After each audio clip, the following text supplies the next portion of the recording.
Est-ce que c'est bon là? Hutch. Bon, bah rien n'est prêt comme d'hab, par à l'arrache. Ok. Bien le bonjour la communauté. Comment vous dire?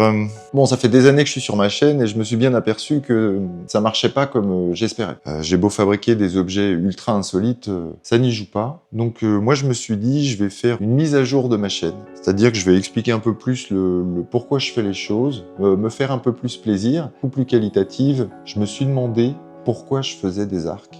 Pourquoi j'avais bloqué là-dessus avec autant d'abnégation. Et je suis remonté à la source des sources, d'événement en événement, à pourquoi j'en suis arrivé à faire ça. D'abord, ça vient d'une passion pour le néolithique, et plus précisément encore avant, à l'époque où les humains étaient chasseurs-cueilleurs, et comment s'est fait cette transition entre l'époque où l'humain était en grande liberté sur ce terrain et jouait le jeu de l'osmose avec la nature.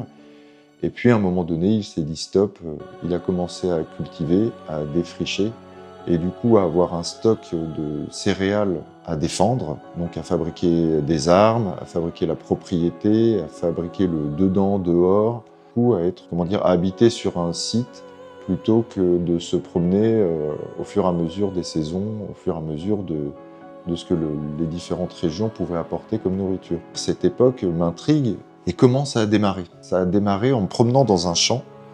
Donc j'ai trouvé ce caillou. Un petit caillou somme toute anodin, qui d'ailleurs était dans l'autre sens, mais qui m'a intrigué parce que justement il avait des traces sur le dessus, puis je trouvais sa forme un peu bizarre. Et en le retournant, j'ai vu cette forme symétrique, plate, qui nécessairement avait été faite par l'homme, nécessairement avait été poncée pour avoir une telle rectitude. Et en même temps, je voyais bien que la cassure-là signifiait que l'objet n'était pas complet. Après plusieurs recherches, je me suis aperçu qu'en fait, ceci était un morceau de ce qu'on appelle une hache polie, dont voici un fragment. Il faut imaginer que celle-ci était beaucoup plus longue. Mais c'est ce type d'objet que j'ai trouvé par après, un morceau de hache polie, un autre dans un champ. Je me suis intéressé à cette période, à pourquoi les humains avaient fabriqué ça. Alors pour l'anecdote, les humains ont fabriqué ça, c'est pas pour tailler du bois, mais pour tailler du bois vert. C'est-à-dire que sur du tronc sec, cet objet cassera toujours. Cet objet est fait pour couper du bois vert encore tendre qui va diminuer le choc à l'impact, et donc la pierre va résister et on pourra tailler plusieurs arbres avec une même pierre. C'est ce qu'on appelle une hache polie. Auparavant, les humains fabriquaient, je vais vous montrer un objet, mais fabriquaient des haches taillées, et les haches taillées servaient soit à couper les os, soit les plus petits formats mis sur des flèches ou sur une lance à piquer un animal. Et donc là, il s'agit de faire une pointe d'un côté, un plat de l'autre, et cet objet à l'impact suffisait pour tuer des animaux. Là, la forte impact que va recevoir la hache polie va être répercutée au sein de tout le caillou et pas à un endroit spécifique où il y aura un défaut, donc elle va résister à un impact plus fort qu'une hache taillée. Donc ça a vraiment été inventé par la nécessité de devoir défricher pour s'installer, créer des proto-villages, alors que ce type d'objet, et même ce type d'objet en plus petit, servait à chasser ou à débiter des animaux. Donc on ne parle pas de la même utilisation, de la même fréquence d'utilisation, ni des mêmes besoins. Ce petit caillou là dans ma main, c'est 110 heures de travail pour obtenir ce fil central. C'est assez compliqué, ça demande beaucoup d'efforts. Et ce type d'objet, qui pourtant est très grand, donc nécessite de bien choisir son silex, mais une fois qu'on a son caillou, bah ça c'est un travail de 2 heures en fait, plus ou moins 2 heures, et encore elle est vraiment pas belle, je suis pas très fort en taille de silex, mais je m'y suis essayé, il y a plusieurs vidéos sur ma chaîne d'ailleurs si vous voulez aller voir, elles sont assez anciennes, mais on me voit en train de débiter celle-ci justement. Par après, afin d'obtenir vraiment une forme designée de ce travail-là, parce qu'il se trouve que j'ai fait des études d'art, donc j'ai eu tendance tout de suite à, une fois que j'ai perçu un système, à vouloir le reprendre à ma manière. J'ai obtenu différentes haches polies que j'ai réalisées avec des matériaux modernes. Déjà pour avoir l'objet qui est très beau, mais surtout pour comprendre l'hypersymétrie qui est nécessaire afin d'avoir un objet dont la forme est pertinente. Celle-ci, C'est une copie de ce qu'on appelle une hache polie votive qui a été trouvée en Bretagne, donc réellement de cette taille-là. Sauf que eux l'ont fabriquée en jadéite italienne, noire. Il y a beaucoup de reportages sur ce truc-là, mais bon, à cette époque-là, il y a eu beaucoup d'échanges, notamment de jadéites qui venaient d'Italie, le mont Vesuvio, je crois, bref. Et partout en Europe, elles ont été utilisées pour faire des haches polies de très très grande qualité, avec un matériau très dur, la jadéite noire. Et ceci est une reproduction d'une réelle hache polie qui existe, je ne sais plus où, dans un musée en Bretagne. Je vais dire des bêtises si je m'aventure plus. Bon, moi j'y ai incrusté des coquillages pour le plaisir, pour le bonheur, mais voilà. Et ça m'a permis, comment dirais-je, de... Cet objet, en fait, c'est l'essence de ce qu'est une hache polie. Celle-ci, elle est pratique, celle-ci, elle est esthétique, et elle n'aurait pas vocation réellement à tailler des arbres. L'original servait certainement comme emblème d'une personne puissante à l'époque néolithique. De là, je me suis intéressé en voyant un reportage sur Otzi, un personnage qui a été trouvé mort dans les Alpes, avec tout son matériel, et y compris par après, ils ont retrouvé l'arc qui était l'arc d'Otzi. Dans l'ensemble de mes arcs, c'est une récurrence. J'ai une forme en triangle qui tend à disparaître pour obtenir du flex sur la partie centrale, puis à l'endroit du resserrement, ça se réépaissit légèrement à la faveur d'un triangle au bout de la poupée. Et ça, c'est des caractéristiques qu'avait l'arc d'Otzi. Donc j'ai testé plein d'arcs qui, comment dirais-je, obéissaient à cette mécanique qui correspond très très bien à utiliser un matériau comme un bout de bois, dont parfois il y a des nœuds, parfois il y a des défauts, mais en respectant ces quelques contraintes, on peut arriver à quelque chose d'efficient qui va opérer une blessure sur un animal, même si votre bois est pas parfait, qui est en fait l'arc que j'ai fait et que moi je préfère, même s'il est un peu moche, et ce sera l'objet de cette vidéo, je vous expliquerai, on va le refaire. On va refaire la décoration de cet arc, peut-être très légèrement le raccourcir, mais voilà. Et augmenter, je pense, le triangle près de la poignée. Et j'ai même choisi une branche qui avait une courbe naturelle dans l'autre sens pour que, au moment où je fais la tension avec la corde de l'arc, bah, il accumule encore plus d'énergie parce que naturellement, il a envie d'être dans l'autre sens. Donc quand je le tords et que je le plie dans ce sens-là, bah, d'un seul coup, déjà là, c'est très puissant à tendre. Et je m'aperçois que c'est compliqué de l'amener à sa position. Parce que naturellement, le flex de l'arbre veut aller dans l'autre sens. Et ce que j'ai bien réussi sur cet arc, c'est qu'en fait, cette partie-là, c'est l'extérieur du tronc, là où le bois est plus souple, et l'intérieur de l'arc, c'est ce qu'on appelle la partie qui est proche du duramen de l'arc, où les cellules sont plus denses. Donc, naturellement, j'obtiens un arc qui est comme un arc, comment dire, qui serait fait avec deux couches, une couche intérieure et une couche extérieure. J'utilise les caractéristiques du tronc pour obtenir un arc dont l'extérieur veut s'étirer et l'intérieur résiste à la compression. C'est ce qui fait que cet arc-là, en fait, est l'arc le plus, entre guillemets, réussi que j'ai fait d'un point de vue de puissance de tir, parce qu'il est au plus près des qualités du bois que j'ai réussi à trouver. Donc arrivé là, c'était bien sympa, et j'ai commencé à me dire, en utilisant cette technique, est-ce que je peux pas l'amener, synthétiser sa forme, un peu ce que j'avais fait pour cette hache polie, pratique, mais poussée à l'extrême, ce qui en fait d'ailleurs plutôt un objet artistique qu'un objet à usage journalier, quoi. Et là m'est venue plusieurs idées. Tout d'abord, d'utiliser une technique issue d'une tribu qu'on appelle les Penobscot, qui est une tribu qui vivait en Amérique et qui faisait des arcs doubles, c'est-à-dire qu'il n'y en avait pas 4 comme celui-là, mais un premier, et vu que certainement ils avaient du mal à trouver du bois qui était très puissant, ils ont rajouté un deuxième dessus, ce qui fait qu'au moment où vous tendez la drisse, et ben vous tendez 2 arcs en un seul, ce qui fait que votre arc est plus puissant, parce qu'il y a plus de bois à mettre en compression. Et je me suis dit, pourquoi pas, vu que je commence à comprendre comment on fait un arc, pousser le délire et en faire un avec plusieurs. Donc je me suis dit 4, c'est marrant, hein, ça fonctionne bien. Si ce n'est que celui-ci, il est un peu petit pour... donc il est tout de suite très puissant. Là, j'ai tout de suite beaucoup de mal à le tendre. Mais il est pas du tout fait pour ma taille. Si je venais à le tendre à fond malgré tout, je vais juste l'éclater.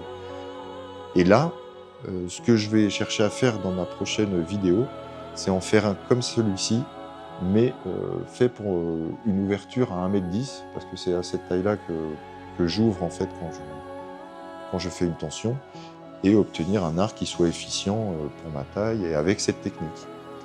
Peut-être qu'il y aura un 5e arc à l'intérieur, c'est fort possible, j'en sais rien, j'en suis pas encore là, mais je vais en refaire un.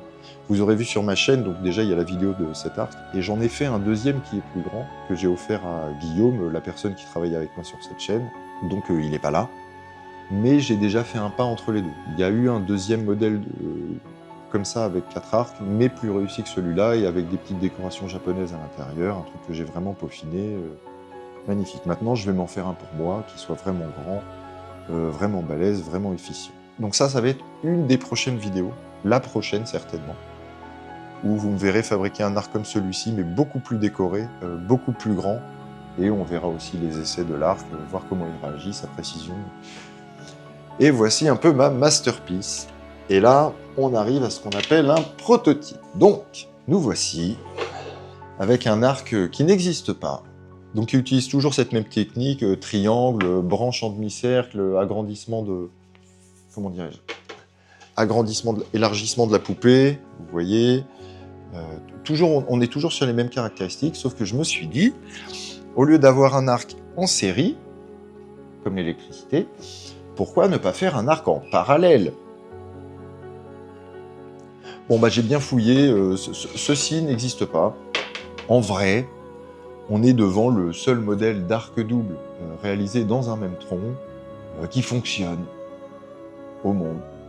Il y a peut-être des vidéos obscures de gens qui en ont fait un, je sais pas trop où, mais j'ai beaucoup fouillé, je n'ai pas trouvé. Voilà.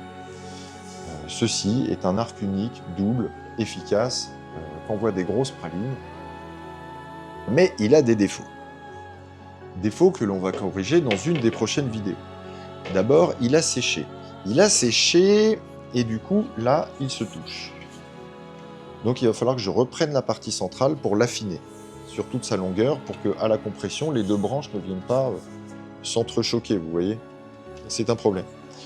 Mais comme je vais faire ça, je vais enlever de la matière, donc ce côté-là va être plus souple que l'autre. Donc il va falloir que je reprenne les deux autres branches, afin qu'il ait la même puissance d'un côté et de l'autre. Problème numéro 1. Deuxième problème, c'est quand on l'a fait, on s'est aperçu qu'il avait tendance à trop s'étirer en fait, parce qu'il n'est pas assez puissant. Et quand je relâche, les branches étant longues, il a beaucoup de mal à embarquer le bout de la branche. Donc, je vais avoir à raccourcir ces deux branches et à enlever la petite bille que j'avais placée là, afin de les maintenir écartées. Parce qu'au début, c'est ces deux-là qui voulaient se toucher tout le temps. Mais comme il a séché dans cette position, là, il a gardé, on le devine, là, un bon espace entre les deux. Là, c'est bon, là, c'est bien, là. Par contre, il a un défaut comme ça, c'est que les deux branches n'ont pas la même plissure. Donc ça aussi, ça va être à rattraper. Et ensuite, il va falloir que j'obtienne la même puissance de ce côté-là que de l'autre côté, une fois que justement, de ce côté-là, j'aurai réélargi le sillon central. Ça va m'enlever de la matière, du coup il va falloir que je rééquilibre l'ensemble, et une fois que j'ai rééquilibré un côté et l'autre, il faut aussi qu'évidemment les deux branches-là aient la même tension quand je viens les plier que ces deux-là. Les quatre doivent être rigoureusement identiques en puissance et en forme. Je ne vous cache pas qu'il y a un petit peu de taf là. Là, je vais en chier, ça va être la prochaine vidéo, je vais en chier, et c'est probable même que ça marche pas, que je le pète. Et même si je le pète, eh ben c'est pas grave, parce que j'aurai appris ce qui va pas, et la fois d'après, je referai pas la même erreur. Oui, j'ai bien dit la fois d'après. Pourquoi ? Et là, on arrive sur la vidéo de ouf à venir. Elle est pas faite, hein. Mais je vais m'y lancer à un moment donné, coûte, que ça marche ou pas. Donc on a dit, ceci est un arc en parallèle, ceci est un arc en série. Est-ce qu'il y en a parmi vous qui commencent à voir où je veux en venir ? Donc on a arc simple, on a arc en série, on a arc en parallèle. Mais il manque une sorte d'arc là dans l'histoire. L'arc parallèle en série. C'est-à-dire que de la même manière que j'ai fabriqué ça, si je fabrique ça 5 fois, que je les mets les uns sur les autres, comme ça, j'ai un arc double en série. Donc, ça, ce sera le projet de Psychodingue que je vais essayer de faire, qui évidemment nécessite beaucoup de bois, qui évidemment nécessite beaucoup de travail, qui évidemment nécessite du pognon. Parce que ce bois-là, pour avoir un morceau de 2 mètres de long, large de 20 cm, où il n'y a pas de nœud, la bûche, elle coûte cher. Donc, si je le fais en parallèle et en série, elle coûte cher 4 fois, parce que c'est 4 bûches.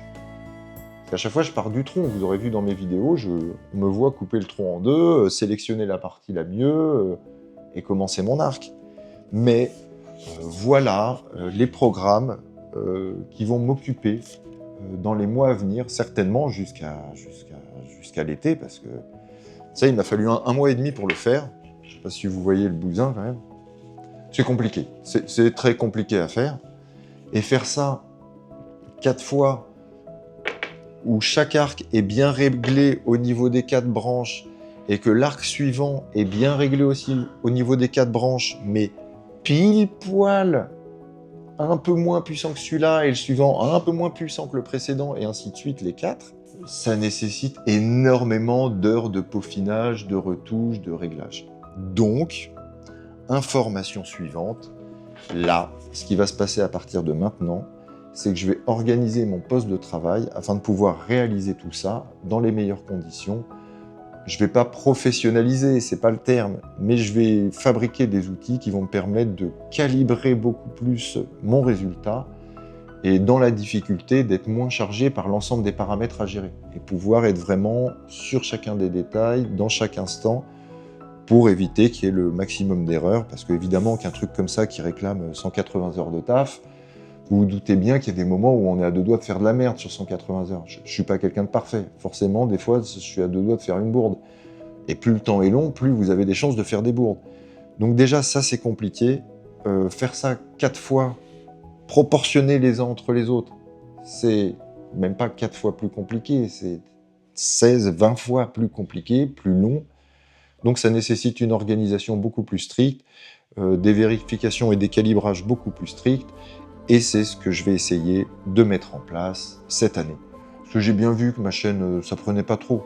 J'ai bien vu que ça fait des années que je m'acharne, que je fabrique des objets complètement douguidingo, mais que pour autant, les gens s'en tapent. Et ils ont bien raison. Donc, moi, je vais partir encore plus dans mon délire. Je vais me faire encore plus plaisir. Si c'est une vidéo tous les 3 mois, ce sera une vidéo tous les 3 mois.